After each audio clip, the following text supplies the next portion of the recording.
We'll get straight to it. Bring in the roundtable. We have NPR's Morning Edition host Steve Inskeep, Democratic strategist Maria Cardona, and Republican strategist Sara Fagen.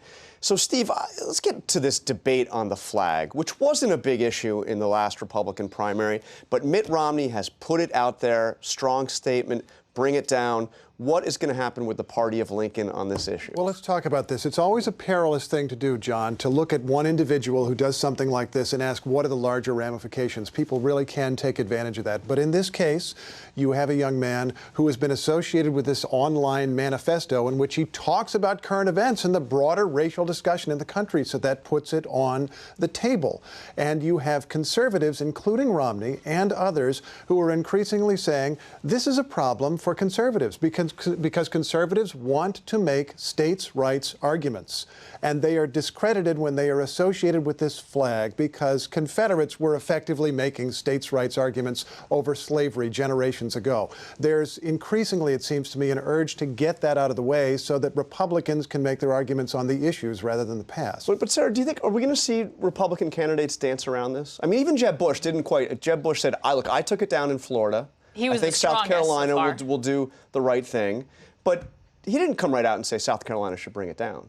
He didn't. And I think what you're going to see is most of these candidates push this back as a states' rights issue, which in many regards, I think what Rick Santorum said was right, which is federal candidates don't have to have an opinion on every state issue. Yeah, but this is going to be an issue debated in South Carolina. Yes. It's going to be an issue debated in South Carolina. And I think it's important to remind folks this was somewhat settled in 2000 when this flag was moved to the grounds of the Capitol. It used to fly over the Capitol. Yeah, but it still flies on state grounds. That's the issue now. Clearly it's not settled because of the symbol that this represents. This is a divisive symbol. It represents all of the hatred that is focused on racism in this country for so many people, including what just happened in South Carolina.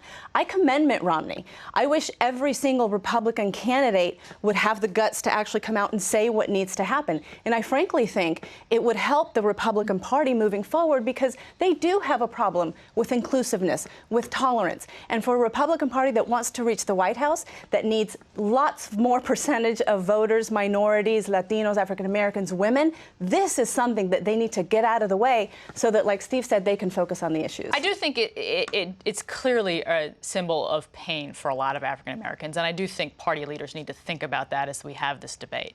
Having said that, you see that shot of Dylan Roof holding the Confederate flag. But having said that, I also think it's important in this debate, while emotions are high right now, to acknowledge that not every Southerner who's a Caucasian looks at that as a symbol of racism. They look at it through a different lens, and I think that that's also important to point out.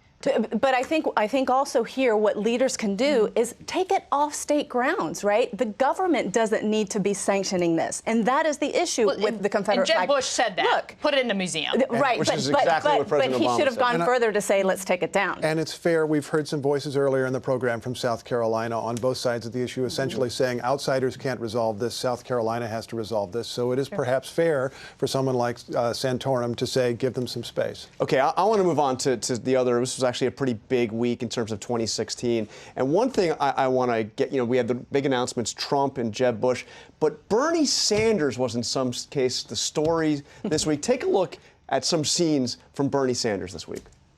Bernie Sanders, our future and our next president.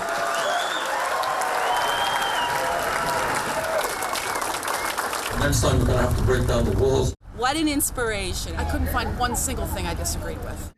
I mean, I have to say, watching all these candidates and been on the road, I don't think we've seen more enthusiasm for any candidate, Democrat or Republican, than we've seen for Bernie Sanders. So, Maria, what is going on if we have a situation? Hillary Clinton, supposed to be a coronation here. She now finds all the energy in the Democratic primary right now is with a 73-year-old self-described socialist from Vermont. The media has always thought this was going to be a coronation. The Clinton campaign has never thought this was going to be a coronation.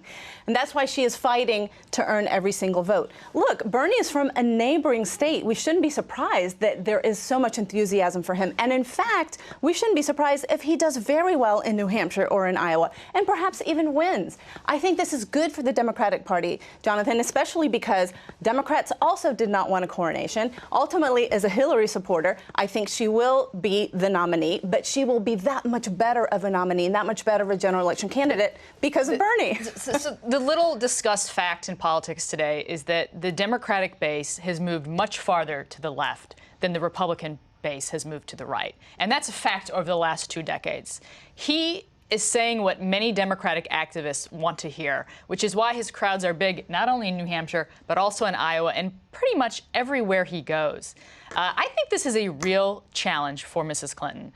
He's not going to be the nominee, but he is going to cause her an incredible headache and move her to the left and potentially make her unelectable in a general election. A bit of history comes to mind. In 1992, Pat Buchanan challenged the first President Bush.